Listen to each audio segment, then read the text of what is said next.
Bismillahirrahmanirrahim. Assalamualaikum warahmatullahi wabarakatuh, anak-anakku semuanya. Good morning. Semoga kalian sehat semuanya ya. Untuk pertemuan kali ini, Ibu akan menjelaskan tentang materi yang sudah kita bahas minggu kemarin, yaitu tentang pengaruh agama dan kebudayaan Islam di Indonesia. Namun sebelum kita mulai belajar tentang pengaruh agama dan budaya Islam di Nusantara, mari kita berdoa menurut agama dan kepercayaan masing-masing. Berdoa mulai. Amin ya rabbal alamin. Baik, anak-anakku semuanya, terutama kelas 10 SMA Negeri 30 Jakarta. Untuk pertemuan kali ini, Ibu akan melanjutkan pertemuan yang telah lalu, ya. Kalau yang kemarin kita sudah membahas tentang pengaruh agama dan budaya Hindu-Buddha di Indonesia, maka untuk kali ini Ibu akan melanjutkan materi tentang pengaruh agama dan budaya Islam di Indonesia. Maksudnya Islam di Nusantara yang melibatkan proses penyebaran agama dan budaya Islam melalui Wali Songo merupakan bagian integral dari warisan sejarah Indonesia. Dalam konteks ini, 4 teori muncul untuk menjelaskan kedatangan Islam ke Nusantara yang membuka jendela di dalam dinamika perubahan budaya dan agama. 4 teori kedatangan Islam di Nusantara. 1. Teori perdagangan. 2. Teori sosial dan kultural. 3. Teori politik. 4. Teori misionaris dan Wali Songo. Maksudnya Islam di Nusantara melalui Wali Songo adalah elemen kunci sejarah Indonesia. Ada 4 teori penyebaran Islam di wilayah ini. 1. Perdagangan melibatkan pedagang Arab, Persia, dan India. 2. Interaksi sosial dan budaya antara komunitas Muslim dan non-Muslim. 3. Pengaruh politik dari kerajaan Islam seperti Aceh, Majapahit, dan Demak. Terakhir yaitu peran Wali Songo sebagai misionaris yang menggabungkan elemen budaya lokal dalam dakwah Islam. Proses masuknya agama dan budaya Islam di Nusantara melalui Wali Songo.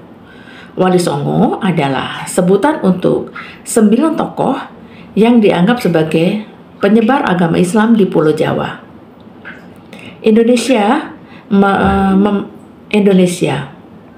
Mereka memainkan peran penting dalam menyebarkan ajaran Islam dan membentuk budaya Islam di Nusantara. Nama Wali Songo sendiri berasal dari bahasa Jawa. Wali berasal dari bahasa Jawa yang berarti saint atau orang suci.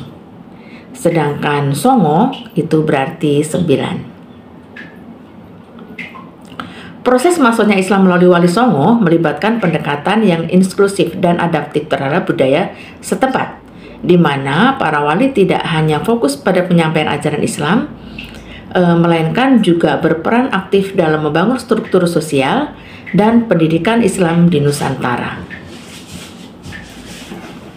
Mereka mendirikan pesantren sebagai pusat pendidikan Islam yang tidak hanya menekankan pada aspek keagamaan, tetapi juga memadukan nilai-nilai budaya lokal maksudnya. Dengan membina struktur sosial dan pendidikan ini, Wali Songo secara efektif menciptakan pondasi yang kuat bagi penerimaan dan integral Islam dalam masyarakat Nusantara. Menjadikan Islam bukan hanya sebagai kepercayaan agama, tetapi juga sebagai bagian integral dari kehidupan sehari-hari. Mengenal Wali Songo,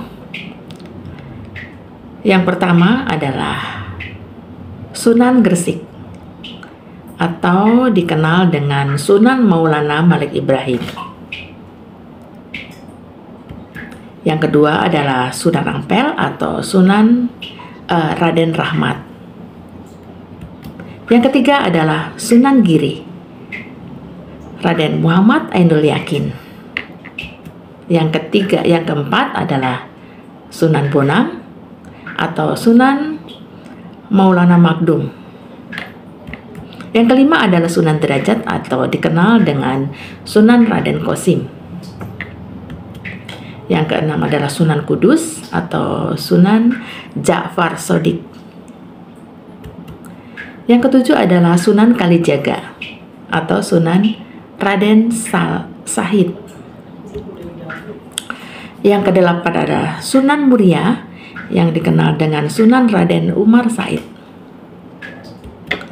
Dan yang terakhir adalah Sunan Gunung Jati, yaitu Sunan Syarif Hidayatullah.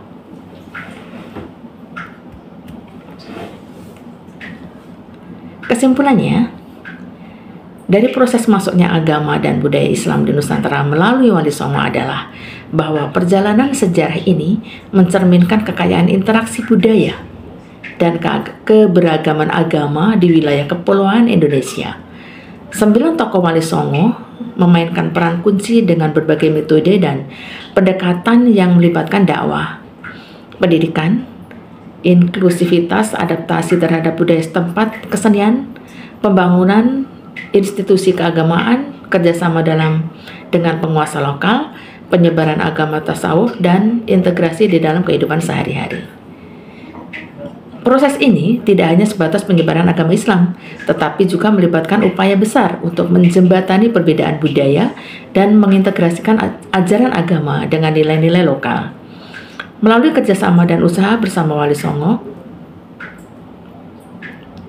Islam berhasil menjadi bagian integral dari kehidupan dan budaya Nusantara, menciptakan sebuah warisan sejarah yang kaya dan beragam. Baik anak-anak, setelah mempelajari tentang materi pengaruh agama dan budaya Islam di Nusantara, maka diharapkan kalian dapat memahami tentang agama Islam di Indonesia serta pengaruhnya ya. Juga setelah mempelajari dan mengenal Wali Songo, kita dapat meraih kebijaksanaan bahwa toleransi, adaptasi, dan keselarasan antara ajaran agama dengan budaya lokal adalah kunci untuk menciptakan keberagaman yang harmonis dalam kehidupan manusia. Baik anak-anak, sampai di sini yang dapat Ibu sampaikan. Semoga bermanfaat dan semoga kalian sehat semuanya, tetap semangat dan terima kasih. Wassalamualaikum warahmatullahi wabarakatuh.